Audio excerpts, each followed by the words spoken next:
Kita lanjutkan kembali pemirsa dialog bersama dengan Penasihat Ahli Kapolri, Irjen Pol Purnawirawan Arianto Sutadi dan juga kuasa hukum dari keluarga Brigadir Yosua, Yonatan Baskoro atau Yonatan Andre Baskoro. Bang Andre masih bersama kami ya? Atau sudah kembali bersama Masih, kami? masih Mbak. Oke, good. Masih Mbak. Baik, Bang Andre, saya ke Anda. Tadi kalau misalnya saya sudah tanyakan kepada Pak Arianto terkait dengan dugaan atau omongan dari sesama ajudan yang menyebut Brigadir Yosua ini berkepribadian ganda. Apa tanggapan Anda? Ya, tentu yang pertama ini sudah keluar konteks seperti apa yang disampaikan oleh majelis hakim bahwa pertanyaan tidak relevan terhadap pertanyaannya karena ini lebih fokus kepada perkara.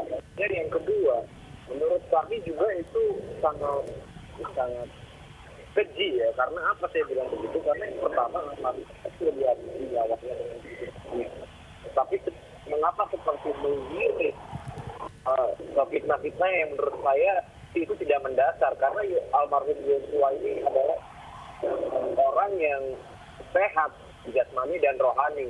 Jika tidak, bagaimana bisa seorang almarhum ini lolos di kepolisian?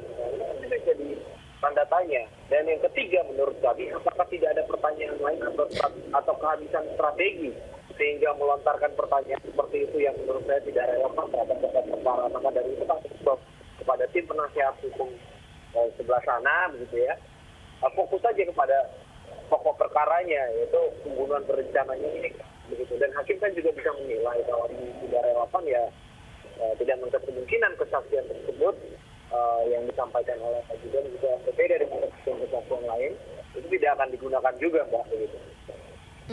Oke, Bang Andre, kalau misalnya melihat ya ini sampai ada kesaksian seperti ini atau pernyataan seperti ini, kemudian juga siapa saja yang dihadirkan oleh jaksa penuntut umum ini, kok ya kebetulan punya kedekatan yang sangat tidak hanya profesional tapi personal gitu dengan terdakwa Ferdy Sambo dan juga Putri Chandrawati. Dari tim kuasa hukum keluarga Brigadir Yosua, apakah tidak ada yang mempertanyakan objektivitas atau kesahihan, kesignifikansian atau kesaksian dari para saksi ini untuk Ya. Halo, apa suara saya bisa didengar? Iya ya, Bang Andre, lanjutkan. Ya. Jadi begini Mbak, terkait penanganan perkara sekarang sudah masuk ke persidangan, kami sebetulnya sudah percayakan sepenuhnya kepada jaksa dan hakim anjing. Tetapi memang itu adalah hak kembali jaksa penuntut umum untuk mengambil tersebut begitu. Tapi ini saya katakan di sini adalah dari keterangan saksi yang tadi Mbak sampaikan relasi kuasa dan ada kedekatan ya secara emosional dengan ekspresi ajudan lagi begitu. Nah ini kan patut kita pertanyakan apakah ini sesuai dengan keterangan saksi lain, tapi sebetulnya mungkin lain. Dan yang ingin saya sampaikan juga dari keterangan saksi tersebut banyak hal yang disampaikan oleh saksi sebetulnya tidak ditanyakan oleh majelis hakim, tetapi seperti melebar kemana-mana seperti tadi contohnya ya. Yosua ini cerita jenuh, Yosua ini minta dicarikan perempuan. Ini menurut saya tidak ditanyakan oleh majelis hakim, tetapi kenapa ceritanya melebar kemana-mana? Nah ini kan jadi pertanyaan bagi kita semua. Tidak ada signifikansinya atau tidak ada korelasinya dengan ya terjadinya kasus ini begitu ya Bang Andre maksudnya? Betul, jadi kan kita berpikir ini sebetulnya seperti disampaikan Pak Arianto ini di framing lagi ya memang sepertinya memang harus di framing terus karena kalau ngaku kan nggak mungkin gitu. Oke, baik. Saya kembali beralih kepada Pak Arianto. Untuk Daden sebenarnya sih yang juga jadi fokus dari hari ini karena beberapa kesaksian yang muncul dari mulut Daden ini cukup menarik dan kalau kita tahu faktanya bahkan Daden ini masih melayani Sambo dan ya tadi loyal seperti itu Pak Arianto walaupun ternyata sudah bukan ajudan. Memang sebenarnya mekanisme untuk pengenaan atau penugasan ajudan selama ini tuh seperti apa sih Pak Arianto? Iya, kalau penugasan seperti itu pasti diawali dari surat perintah dinas ya. Surat perintah tugas kan itu ajudannya banyak yang ada yang dari Brimob, ada juga yang dari lalu lintas kemarin itu kan gitu. Itu dia mendapatkan surat perintah tugas, kemudian langsung menghadap ke Pak Sambo. Waktu itu diperlakukan sebagai ajudan, bunyinya kan begitu. Adapun nanti penerapannya itu nanti di situ nanti mau dijadikan driver atau drivernya bapak sendiri atau drivernya istrinya atau bahkan jadi kepala rumah tangga di rumah pribadi atau di rumah dinasnya itu tergantung daripada dari pimpinan yang mendapatkan ajudan itu. Tapi Jumlahnya tugas berapa Pak pokoknya, Arianto? Jumlahnya? aduh saya tidak tahu ya STUK itu batasannya berapa ya. Tapi biasanya ya kalau yang punya ajudan banyak itu biasanya seorang pimpinan wilayah seperti Kapolda misalnya. Karena kan DNS-nya kan dia kan siang malam itu ya 24 jam mesti ada 2 shift minimal. Minimal kalau Kapolda itu paling sedikit ajudannya itu 2 atau 4 dengan supirnya gitu. Sehingga mereka setiap satu shift kan 2 itu ya. Jadi selama 24 jam. Tapi kalau untuk Kadif Propam ini saya tidak tahu ya, karena memang mungkin dia karena tugasnya terlalu sibuk sehingga sampai 8 segala itu saya tidak tahu apakah itu sesuai di SPP atau tidak. Saya tidak begitu mengerti itu, gimana letaknya itu. Ya. Tapi kalau misalnya seperti Daden nih, ketika dia sudah bukan ajudan, apakah dia masih bisa bertugas untuk katakanlah petinggi Polri seperti itu? Ya dia mungkin secara dinas ya, dia sudah dicopot ya. Tapi secara pribadi kan dia masih seperti jadi pembantunya, ditaruh di rumahnya kan boleh saja. Karena dia begitu seandainya sudah dicopot kan bebas dia. Ya, waktu itu jadi, pas jam 2 malam saya akan minta teman-teman dari produser mungkin sedikit mengecilkan volume dari persidangan saat ini yang masih berlangsung. Ada Bang Jo sama Reza, terus ada perempuan yang baik. Bang Damson bilang. Pak Arianto, kita tahan dulu ya. Kalau begitu dialognya kita dengarkan dulu kesaksian sidang dalam persidangan atau PN Jaksel malam hari ini. Saudara Damson.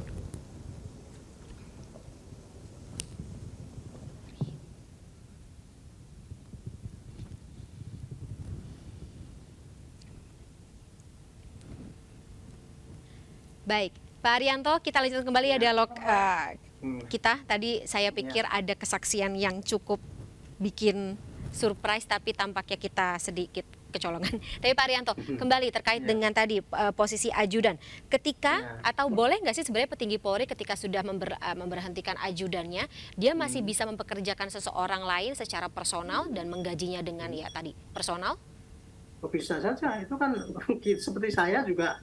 Saya nyuruh orang lain kan bisa juga yang sudah bukan polisi atau pensiunan polisi membantu di rumah saya boleh, apalagi ya masih dinas kan. Itu jadi tidak ada larangan untuk itu karena mempekerjakan untuk di rumah itu kan hak dari siapa orang, bukan dibatasi lah itu untuk mengangkat supir, mengangkat pembantu di rumah, tukang kebun itu kan hak daripada seseorang mendapat. Walaupun rumah dinas Pak Arianto. Walaupun ya, di rumah dinas. Kan cuma rumah dinas kan rumahnya. Rumah dinas itu kan rumah dipertanggungjawabkan pada dia kan itu.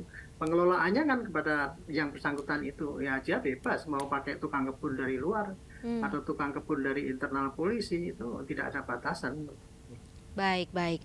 Kalau misalnya dari segi emosional, Pak Arianto, ajudan atau masa katakanlah kan kedekatan emosionalnya kan biasanya terbentuk karena sudah lama mengabdi bersama gitu. Nah, masa pengabdian ajudan ini biasanya berkisar berapa tahun? Itu tergantung. Ada ajudan ya, rata-rata tuh biasanya penugasan yang ideal itu 2 tahun. 2 tahun ganti, 2 tahun ganti. Tapi ada ya, kalau ajudan itu baik, disayang itu bahkan sampai lebih 5 tahun ada. Banyak itu seperti itu.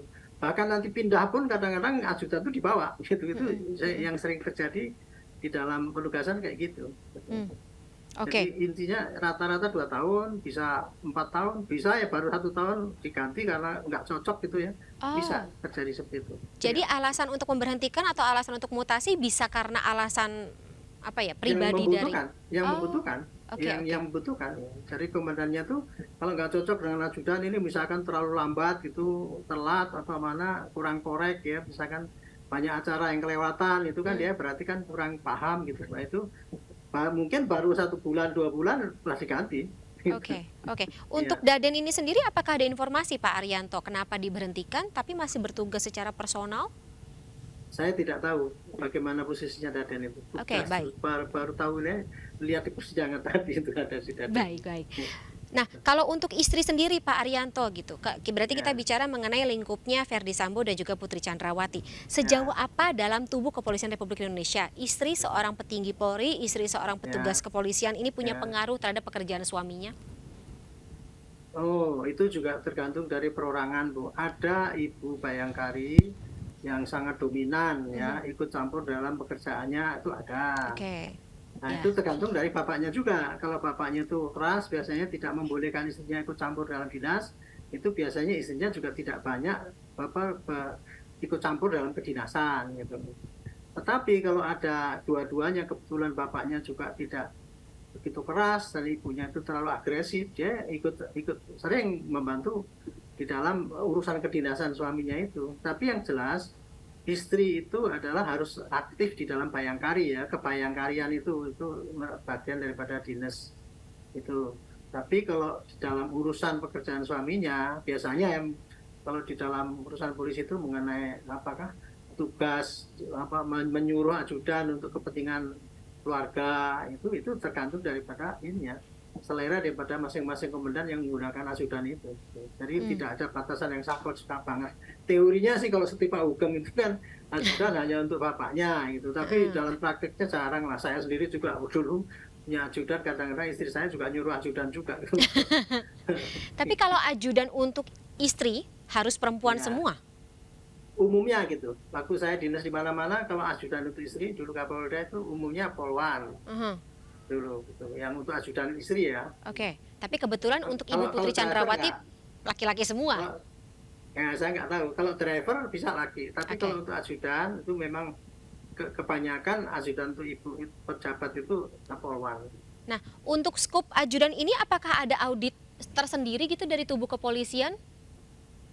Pak Arianto misalnya kayak diaudit selama 1 tahun sekali, siapa saja yang bertugas, penggajiannya seperti Nah, itu apa? di personil itu otomatis ya, Oh, otomatis sudah menjadi bagian daripada pengawasan di personil. Gitu. Jadi kan dia dievaluasi, ini kira-kira ada yang mutasi yang reguler gitu ya, tanpa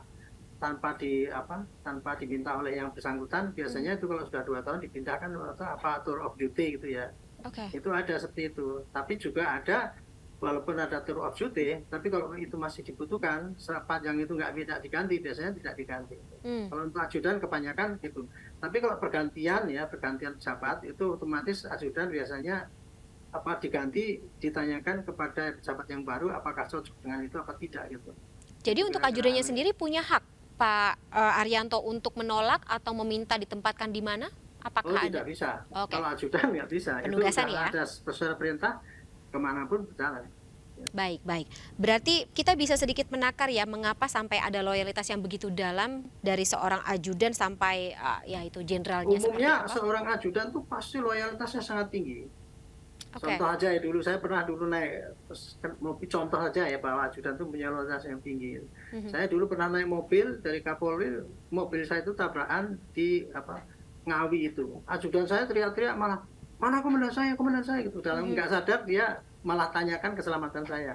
Itu contoh loyalitas ajudan itu kayak gitu umumnya kayak gitu. Memang sudah ditanamkan sejak dini seperti itu ya Pak Arianto? Iya. Makanya dipakai terus ya karena dia mempunyai loyalitas yang tinggi. Kalau ajudan yang nggak loyal ya nggak dipakai, sebentar aja dari ganti yang lain. Oke, ya Itu bukan lagi-lagi. ajudan gitu. Jadi Lagi-lagi, walaupun persidangan memang membutuhkan kesaksian atau dari perspektif mereka terkait dengan kejadian di 3 rumah dinas milik Verdi Sambo, tapi ya lagi-lagi mungun bisa jadi pertimbangan hakim terkait dengan objektivitas dan juga seperti apa kesahihan dari kesaksian para ajudan ini. harus pandai nih, hakim harus pandai menggali. Ya sayangnya Pak Hakim ini tadi juga menurut saya ini saya koreksi aja itu. Contoh tadi saya Deden dibilang tadi, si ini dibilang mengaku digeledah 3 kali kan gitu kan. Beda-beda. Ini saya tidak. Nah, saya jadi hakimnya itu, Bu. Coba kamu dulu berbuat apa dengan yang itu? Kan gitu kan. Kan itu bisa kelihatan nanti dia tuh geledah atau dia enggak kan. Kan itu perbedaan antara digeledah dengan enggak. Dia cuma bilang enggak digeledah kan gitu kan. Oke. Padahal dia meraba-raba itu kan untuk geledah. Betul, betul. Itu sudah SOP. Mungkin nanti akan dikonfrontasi ya mungkin. Tapi itu baik. tadi kan dari lama banget waktunya dari hilangannya untuk mensinkronkan gitu aja kan lama banget waktunya habis untuk yang Iya, jadi PR seperti untuk saya. majelis hakim. Iya, iya, Baik, baik. Pak Arianto, kita tahan dulu lagi ya dialognya. Kita akan ya, kembali kira-kira. melihat bagaimana situasi terkini di Pengadilan Negeri Jakarta Selatan. Iya, Mas. Kodir, saksi Kodir. Coba. Saudara saksi ya, saudara waktu Pak FS tiba di Duren 3, saudara papasan, ketemu. Papasan, Pak. Apa yang saudara lihat waktu itu? Wajahnya Pak FS gimana?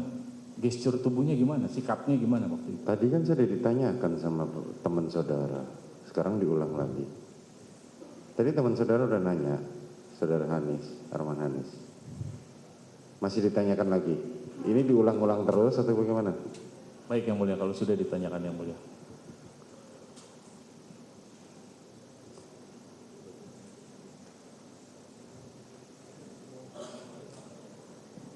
Baik,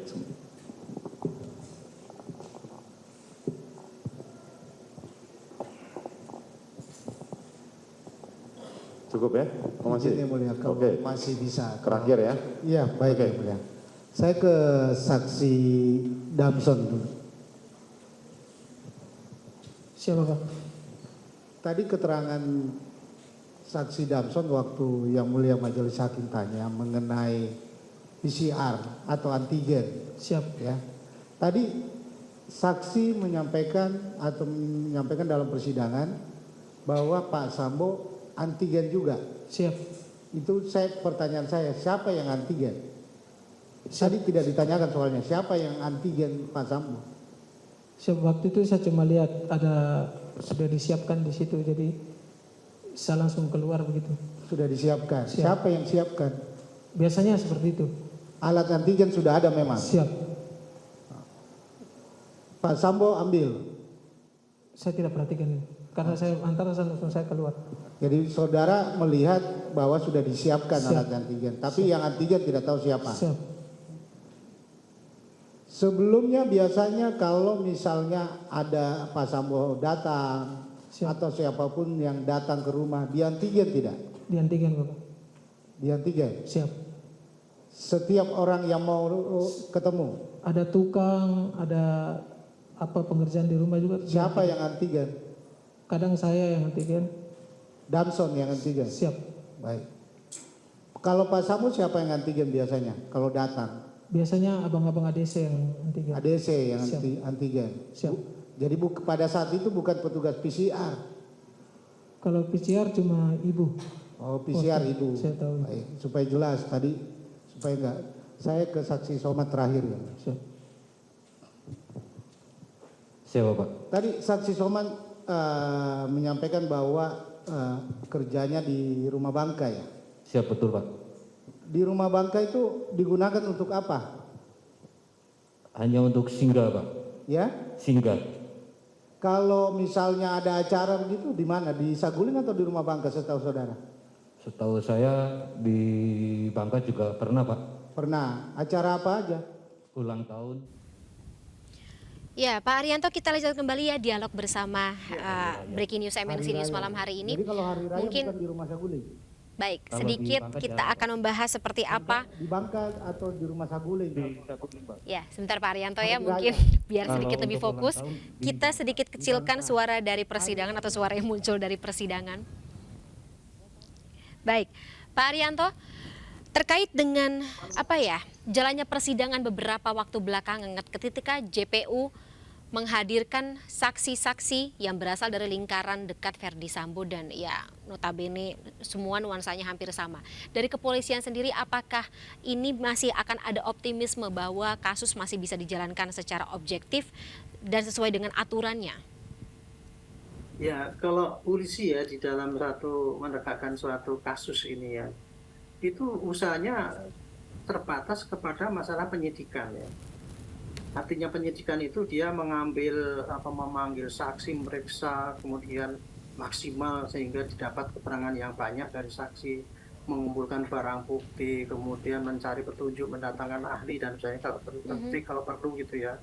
itu tugas dari para polisi, artinya untuk membuat terangnya perkara. Nah, perkara itu dirangkai di dalam satu berkas ya, dengan berikut bukti-bukti yang dilampirkan di situ, dan itu selengkap mungkin. Nah, ukuran polisi itu maksimal apa tidak itu dilihat nanti oleh jaksa. Begitu berkas itu diteliti oleh jaksa, kalau kurang kan mesti diminta tambah gitu. Kalau tambahin lagi sampai diberikan lengkap, begitu lengkap maka namanya P21 gitu ya. Kemudian tercerahkanlah kepada jaksa itu para tersangka dan barang buktinya. Itu selesai Bu, untuk menjamin bahwa kasus itu bisa sampai disidangkan nanti itu. Jadi untuk sampai saat ini polisi ya cuma bisa memonitor bahwa dulu karyanya itu kita sudah maksimal ya. Tetapi kemudian ya sekarang ya cuma harap-harap cemas juga karena ternyata apa? Kan banyak sekali kesaksian yang kemudian dicabut seperti Susi itu kan, itu kan. Ternyata itu diperiksa begitu karena wah saya dulu dalam keadaan pusing. Nah, ya, dari ini kasus ini memang sangat unik Bu ya. Karena pertama kali dulu ketika kejadian pertama kali itu kan itu kejadian kan seakan-akan disidik oleh timnya Pak Sambo itu. Padahal itu bukan penyidik tapi kelompoknya Pak Sambo yang mau menghilangkan barang bukti kan gitu kan. Akibatnya apa? Banyak sekali barang-barang bukti yang mestinya penting tapi kemudian hilang. Contohnya CCTV yang ada di kamar di mana kejadian tembak-menembak itu. Karena CCTV-nya itu kan kebetulan lagi blank itu kan rusak. Dan itu sudah rusak 2 minggu sebelumnya. Itu padahal bukti paling penting sekali untuk membuktikan apa yang terjadi. Gara-gara itu tidak ada, maka sekarang itu hanya tergantung pada para saksi kan. Nah, saksi 4 yang di kejadian itu seperti Reza, kemudian Ricky, Kuat, Pak Sambo, kemudian Ibu Putri itu. Semua kan sampai sekarang kan belum bisa menggambarkan apa yang terjadi sesungguhnya. Masih saling berbenturan. Itulah yang sehingga menjadikan ini kasus ini rumit. Rumitnya karena menggantungkan kepada kesaksian itu. Sementara kesaksiannya ada 2 kubu ini. Kesaksian yang membela loyalitas dengan pelaku gitu ya. Ya gitu kan. Dan kemudian yang sisi lain saksi dari korban yang memaksakan harus bahwa ini korbannya itu baik-baik gitu. Kan gitu. Nah, there's no in between ya Pak Arianto. Ya. Ini kayaknya cuma dua kubu gitu kalau misalnya kita ya memang kubu saling karena pertama kali memang ya pihak korban kan menuntut banget ini sudah jadi korban kok kemudian mau dianggap penjahat gitu. Nah sampai sekarang Pak Sambo sendiri kelihatan Pak Arianto terima kasih. Baik Pak Arianto. Baik Pak Arianto. Ya. Wah Halo? Suaranya hilang suaranya? Enggak. Monggo. Kembali aman.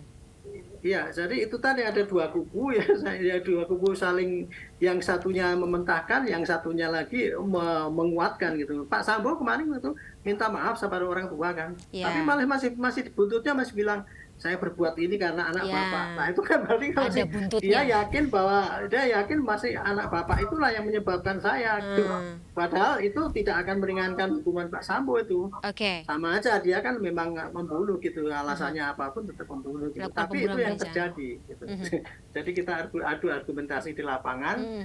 Karena bukti-bukti yang mestinya ada itu semua sudah nggak ada. Jadi kita tergantung pada saksi ini. Disinilah kerumitan hakim untuk menggali saksi mana yang sebetulnya jujur itu tadi. Ya, baik.